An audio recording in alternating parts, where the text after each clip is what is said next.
एक गलत मटेरियल आपको एक दो अटेम्प्ट लगा भी सकता है और एक सही मटेरियल आपको एक दो अटेम्प्ट से बचा भी सकता है। एंड चल रहा है कि आप वैसी क्लासेस लो जहाँ पे थोड़ा सा फन फैक्टर भी हो एंड फिर आपको बोर नहीं होगा इतनी लंबी लंबी क्लासेस में। तो फिर मेरे को भी ये लगा कि हाँ, आई एम सीए अक्षा अग्रवाल। मैंने अभी जस्ट रिसेंटली Jan 26 अटेम्प्ट में अपना सीए क्लियर किया है। मैं आप लोगों के साथ अपनी सीए की जर्नी शेयर करना चाहती हूँ बिकॉज मुझे ऐसा लगता है कि ये बहुत स्टूडेंट्स के लिए हेल्पफुल रहेगी। जो स्ट्रैटेजीज मैंने ये की थी एग्जाम्स क्लियर करने के लिए। तो मैंने आज के 8 साल पहले सीए ड्रॉप कर दिया था। जैसे ही मेरा इंटर हुआ था तो मैंने सीए फाइनल ड्रॉप कर दिया था because of some family issues. And मैंने अभी 2 साल पहले वापस रीज्वाइन किया। तो जब रीज्वाइन किया तो मेरे दिमाग में बहुत अच्छे से ये क्लियर था कि मेरे को एक एक अटेम्प्ट करके एक एक ग्रुप करके ही बेसिकली ये क्लियर करना है सीए। तो सबसे पहले मैंने ग्रुप 2 को फोकस किया। ग्रुप 2 में मैंने सबसे पहले आईडीटी की क्लास ली, सुरेंद्र सर से ली। एंड डीटी की क्लास मैंने अतुल सर से ली। जब मैंने आईडीटी की क्लास ली थी उस टाइम सुरेंद्र सर का फर्स्ट बैच था। तो बहुत सारे स्टूडेंट्स का ये भी था कि इन पे रिलाई करे या ना करे, बट मुझे उनके नोट्स वगैरह बहुत पसंद आए थे और मैंने उनकी क्लासेस भी ली थी। वो मेरे लिए बहुत हेल्पफुल रही थी और बहुत उन्होंने डाउट सॉल्विंग एंड बहुत बहुत अच्छे से उन्होंने मेरी हेल्प की। ग्रुप 2 मेरा बहुत स्मूथली निकल गया था, मुझे कोई दिक्कत ही नहीं हुई थी ग्रुप 2 में।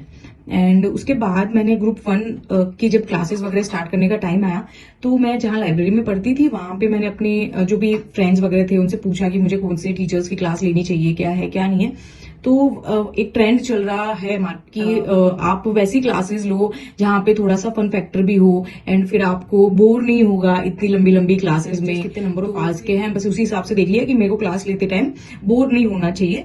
तो फिर मैंने ले लिया एंड मैंने एएफएम अजय सर से लिया था। तो मैंने जब एफआर की क्लास स्टार्ट की तो वो मेरी जब तक मेरा अटेम्प्ट आया था तब तक मेरी क्लास ही कंप्लीट नहीं हुई थी। एफआर में मैंने बहुत प्रॉब्लम्स ये देखी। मेरी ड्यूरेशन जब मेरी क्लासेस का चल रहा था तो जैसे तैसे करके मैंने क्लास भी खत्म की। उसके बाद जब मैं रिवीजन करने बैठी तो मुझे कुछ भी रिकॉल नहीं हुआ। वो भी ठीक है, लेकिन जब उसमें सबसे बड़ी दिक्कत ये आई कि जो क्वेश्चन बैंक है एफआर का जो था क्वेश्चन बैंक, तो उसमें क्या समझो एक चैप्टर के आपको 100 क्वेश्चंस दिए गए हैं और उस 100 में से टीचर ने आपको 15 या 20 क्वेश्चंस करवाए हैं एलडीआर क्वेश्चंस, और ये बोल के कि बाकी क्वेश्चंस अगर आपके पास टाइम है तो करो और अगर टाइम नहीं है तो मत करो।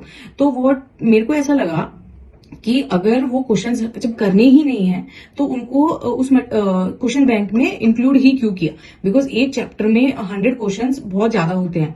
तो जब मैं रिवीजन करने बैठी तो मैंने वो 15-16 क्वेश्चंस तो कर लिए थे जो क्लासेस में करवाए, बट जब मैं सेल्फ इवेल्युएशन पे गई कि क्या मुझसे वो बाकी के क्वेश्चंस भी हो रहे हैं, तो वो मुझसे क्वेश्चंस बने नहीं। तो वहां पे मेरा कॉन्फिडेंस पूरा चला गया। और ये सेम दिक्कत मेरे साथ ऑडिट में हुई थी कि ऑडिट की क्लास तो मैंने ले ली थी फटाफट फटाफट फटाफट, बट जब मैं लर्न करने बैठी तो मुझे यही नहीं पता था कि मुझे क्या लर्न करना है। मैं सबसे पहले ऐसे 200 लर्न करने बैठ गई थी, जबकि वो इतना लर्निंग फेज पे है ही नहीं, उसको तो सिर्फ आपको कंसेप्चुअल अंडरस्टैंडिंग लेना था। तो मेरे साथ ये वाली प्रॉब्लम बहुत हुई। मेरा अटेम्प्ट आया तब तक मेरी क्लासेस वगैरह कुछ कंप्लीट नहीं हुई थी। फिर जब सेकेंड अटेम्प्ट आया तो मैंने अजय सर से बात की कि मुझे ऐसा लग रहा है कि मैं कहीं ना कहीं गलत जा रही हूँ, मेरी स्ट्रैटेजी गलत है या मेरा मटेरियल गलत है, तो आप मुझे गाइड करो।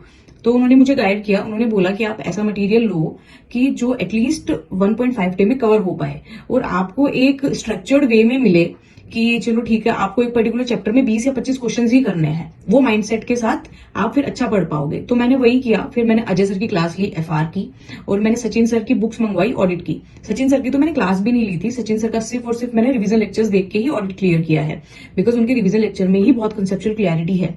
तो फिर मैंने क्लास ली। फिर मैंने बहुत ज्यादा अपनी बॉडी को एग्जॉस्ट कर लिया था उस टाइम पे कि मुझे सेकंड अटेम्प्ट में कैसे भी क्लियर करना है, लेकिन वो क्लासेस मेरी खत्म ऑब्वियसली नहीं हो पाई थी बिकॉज बहुत कम टाइम था मेरे पास। देन मैंने थर्ड अटेम्प्ट में मेरी अच्छी तैयारी थी, but because of second attempt मेरा हेल्थ सपोर्ट नहीं किया मुझे, बिकॉज मैंने बहुत ज्यादा बॉडी को एग्जॉस्ट किया था। तो फिर उस हिसाब से मैं थर्ड अटेम्प्ट भी नहीं दे पाई बिकॉज डॉक्टर ने मुझे फुल बेड रेस्ट बोल दिया था। तो फिर क्या हुआ ना कि मेरे दिमाग में ये था कि थर्ड अटेम्प्ट को मैं खाली नहीं जाने दे सकती। मतलब ये नहीं हो सकता कि मैं तीनों ही सब्जेक्ट ऐसे ही छोड़ दूं। तो फिर मैंने अजय सर से भी बात की, तो अजय सर ने भी उनसे डिस्कस किया था कि मैं एक सब्जेक्ट को टारगेट बना लूं एग्जामिशन के लिए। तो उन्होंने बोला कि ठीक है। तो फिर मैंने एएफएम रेडी किया कि चलो ठीक है एएफएम अपन एग्जामिशन के लिए तैयार करते हैं। तो मैंने लास्ट के 15-20 डेज एएफएम को फुल फ्लेज दिए थे एंड मेरा एएफएम एग्जाम्प्ट हो गया था। I scored 82 in AFM. And उसके बाद जब रिजल्ट आया तो मेरा कॉन्फिडेंस बहुत बूस्ट हो गया था। मेरे पास सिर्फ एफआर और ऑडिट ही थे क्लियर करने के लिए, तो वो मैंने बहुत अच्छे से पढ़ाई की। ऐसा नहीं था कि मुझे 40-40 लाने हैं तो मैं वो 40 की जितना ही पढ़ी। मेरे साथ वही स्ट्रैटेजी थी कि मुझे इन दोनों में भी एग्जामिशन स्कोर करना है। तो जैसे ही फिर रिजल्ट आया तो मेरे FR एंड ऑडिट दोनों सब्जेक्ट निकल चुके थे एंड फाइनली मैं CA बन चुकी थी। तो बेसिकली ये जो मैंने आपके साथ स्टोरी शेयर की है, तो इसका रीजन ये है कि एक मटेरियल कितना इंपॉर्टेंट रहता है आपके CA अटेम्प्ट के लिए। एक गलत मटेरियल आपको 1-2 अटेम्प्ट लगा भी सकता है और एक सही मटेरियल आपको 1-2 अटेम्प्ट से बचा भी सकता है, because CA is all about smart work and hard work both. तो मैं ये बोलूंगी कि जब भी आप अपनी क्लासेस वगैरह स्टार्ट करो तो मटेरियल का बहुत बहुत ध्यान से उसको चूज करो कि कौन सा मटेरियल आप एग्जाम के 1.5 डे से पहले कवर कर सकते हो। तो that's all for the my journey, and in case you need any guidance, any help regarding exams, regarding any particular subject, you can contact me through my Telegram channel. Thank you so much.